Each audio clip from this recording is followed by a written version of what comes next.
Morning. Hai guys. BTS ketinggalan ya BTS. Malam. Terima kasih untuk teman-teman, kru, pemain yang saya hormati dan saya cintai. Hari ini kita Mas Jo juga, Mas Haji dan semuanya Iblis dalam Kandungan. Mudah-mudahan diberi kelancaran dan kemudahan. Hari ini kita mau memulai syuting kita yang pertama.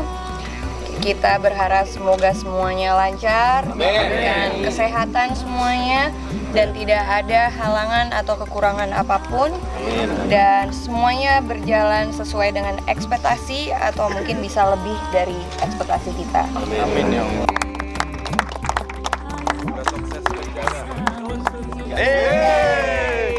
Kita ambil establish, oke?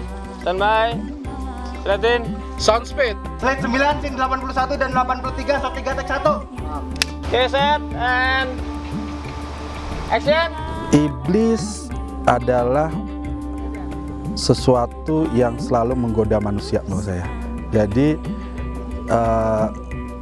kan ada iblis, ada setan ya sebenarnya. Tapi iblis ini adalah menurut saya adalah sesuatu yang selalu akan ada dan dia selalu menggoda manusia untuk mengikuti jalan yang sesat. Kita tahu bahwa hidup di dunia ini kita punya dua hubungan, vertikal dan horizontal. Vertikal satu kepada Allah, horizontal kepada sesama manusia.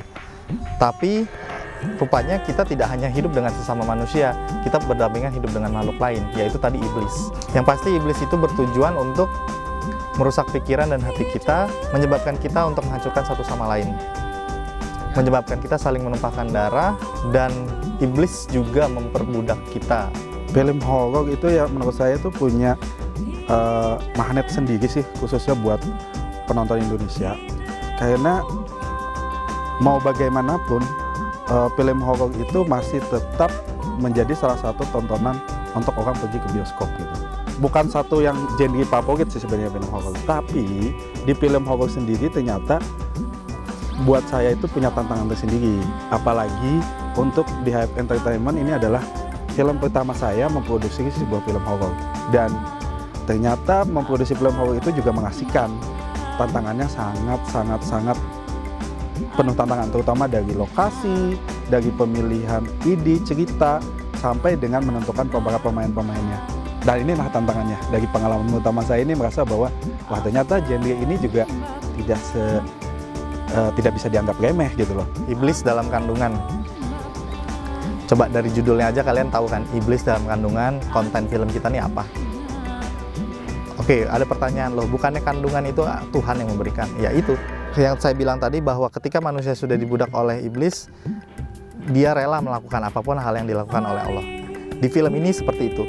Ketika salah satu karakter menjadi budak dari iblis, dia rela menyerahkan keluarganya hanya untuk harta yang dia kejar. Itu salah satu hal yang buat saya adalah, ya lo sudah diperbudak dengan iblis. Saya ini sebetulnya mandul. Saya juga nggak tahu bagaimana Atika bisa hamil. Ide awalnya sendiri sebenarnya saya merasa bahwa wah ini kalau kita berbicara tentang ada teror seorang ibu hamil, kayaknya sebuah film ide yang cukup menarik dan hal baru di film Indonesia gitu loh. Apalagi kontennya tentang sebuah misteri keluarga yang yang sudah menginginkan kehamilan ini udah lama gitu. Sampai dia bela-belain untuk ngangkat anak.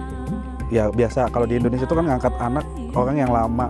Kalau dikatakan misalnya, wah kamu lama tidak memiliki anak gitu, dia harus punya pancingan gitu. Konfliknya di sini.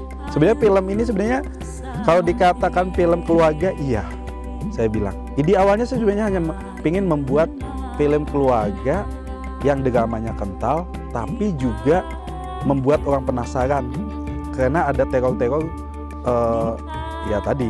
Makanya terornya itu adalah iblis gitu, iblis.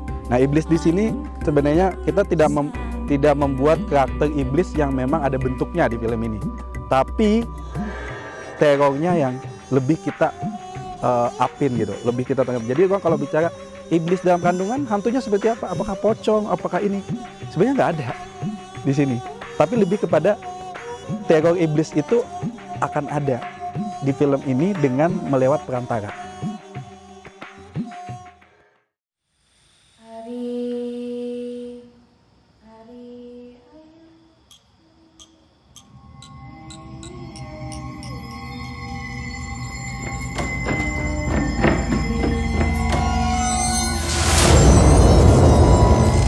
Saya ini sebetulnya mandul. Saya juga nggak tahu bagaimana Atika bisa hamil. Bayinya sehat kok, Bu. Tapi Ibu harus hati-hati. Preeklamsia, darah tinggi Ibu bisa menghambat pasokan oksigen ke plasenta. Jika tidak ditangani dengan baik dan benar, bukan cuma janin Ibu saja yang berbahaya, tapi nyawa Ibu juga terancam.